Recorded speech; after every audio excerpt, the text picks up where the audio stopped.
चीन की ताकत से आज दुनिया परेशान है, खासकर कि वो देश जिनसे उसकी सीमाएं जुड़ती हैं। भारत भी उन्हीं देशों में से एक है। जमीन की लड़ाई में कई बार ये दोनों देश आमने सामने टकरा चुके हैं। मगर क्या आप जानते हैं कि अब ये लड़ाई सिर्फ यहीं तक सीमित नहीं है। भारत और चीन अब अंतरिक्ष में युद्ध लड़ने की रणनीति पर भी काम कर रहे हैं। ये ऐसा वक्त है जहां भारत कोई कसर नहीं छोड़ेगा चीन को टक्कर देने में। स्पेस के क्षेत्र में चीन काफी कुछ कर चुका है। भविष्य की चुनौतियों को देखते हुए ये कहना गलत नहीं होगा कि स्पेस अगला युद्ध क्षेत्र है। बड़ा खतरा ये भी है कि चीन ने नियर स्पेस कमांड का गठन किया है। नियर स्पेस कमांड एक नई यूनिट है जिसके पास हाइपरसोनिक हथियार हैं और ये चीन की 5वीं ताकत के रूप में काम करेगी, लेकिन अभी ये डेवलपिंग फेज में है।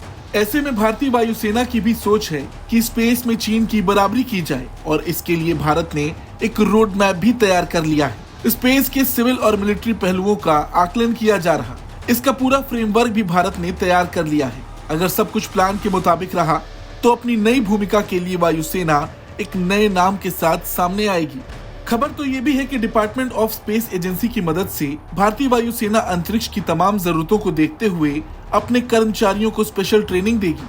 हैदराबाद में स्पेस वॉर ट्रेनिंग कमांड स्थापित किया जा रहा है। इसी संस्थान के जरिए स्पेस लॉ की ट्रेनिंग के लिए एक अलग से कॉलेज भी तैयार किया जाएगा, जहां अंतर्राष्ट्रीय अंतरिक्ष कानून में प्रोफेशनल फोर्स तैयार किए जाएंगे। अंतरिक्ष फोर्स बनाने के लिए भारतीय वायुसेना ने स्पेस सैटेलाइट की एक बड़ी फ्लीट तैयार करने का फैसला किया है।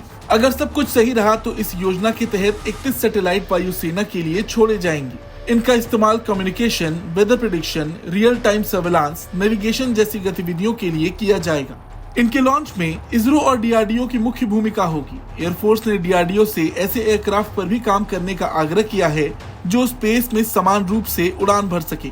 इस प्रोजेक्ट को और बड़ा बनाने के लिए एरोस्पेस से जुड़ी निजी कंपनियों को भी इसमें शामिल करने का प्रस्ताव है। ये भारत की अंतरिक्ष में मिलिटराइजेशन की शुरुआत है। यहाँ तक कि एयरफोर्स ने तय किया है कि इन सैटेलाइट्स के लॉन्च के लिए होने वाले खर्च का 60% हिस्सा वो खुद वहन करेगी। देखा जाए तो ये एक बड़ा कदम माना जा रहा, क्योंकि भविष्य की लड़ाइयाँ जमीन, समुद्र, आसमान के साथ ही साइबर और अंतरिक्ष क्षेत्र में भी लड़ी जाएगी और चीन इन चीजों में पहले से ही दस्तक दे चुका है। चीन की नियर स्पेस कमांड ने कथित तौर पर घातक हाइपरसोनिक हथियारों से लैस दुनिया का पहला नियर स्पेस कमांड बनाया है। ये चीन की पीएलए की 5वीं ताकत के रूप में काम करेगी। हालांकि अभी तक ये साफ नहीं हो पाया कि ये कमांड कब स्थापित हुई, लेकिन बताया जा रहा कि अभी इस पर काम चल रहा है। ब्यूरो रिपोर्ट, भारत तक।